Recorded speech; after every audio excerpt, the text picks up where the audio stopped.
Hello and welcome to Post Breakdown. Today, my good friend and student, Ken, has graciously said yes when I asked him to show you all downward facing dog. I love his downward facing dog because he modifies it really, really well. And for most of us, when we start our yoga practice, we do need to modify it. I know that I did personally. So let's begin. I have bad knees, so I'll have to modify. And Ken has bad knees. You've had knee surgery? Quite a few times. Yes, and he does yoga, and this is good. Okay, I'm gonna start him in an all fours position. So all of you out there, you start in all fours. So we wanna set some nice alignment here, shoulders stacked over the wrists.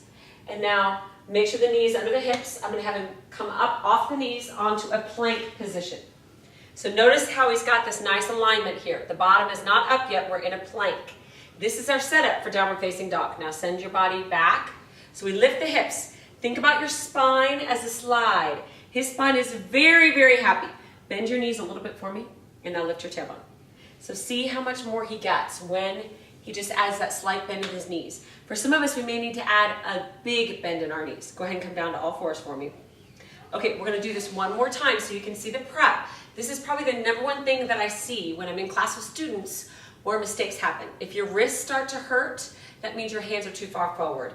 Any pain means that you need to come down. All right, so step back from all fours to plank. So slide it forward to plank. And now he's gonna send it back to downward facing dog. Beautiful, his spine looks gorgeous. He's been practicing yoga for a while, so it looks beautiful. Soft bend in the knees, and now lift the tailbone. It adds just a little bit more dimension to it. His hands are open, nice and wide, so spread them fingers a little bit more. Fingers are pointing towards the front of the mat. Arms are engaged. I'm gonna let him come down because I'm sure he's tired. Woo! No, not yet. Not it. He can do about 10 more. All right, so I'm gonna go through it real quick. You'll start at an all fours. Shoulders stacked over the wrists. Hands are open. Fingertips pointing to the front of the mat. Knees stacked just directly underneath the hips. You'll come to a plank and then a down dog. Plank, down dog. Beautiful.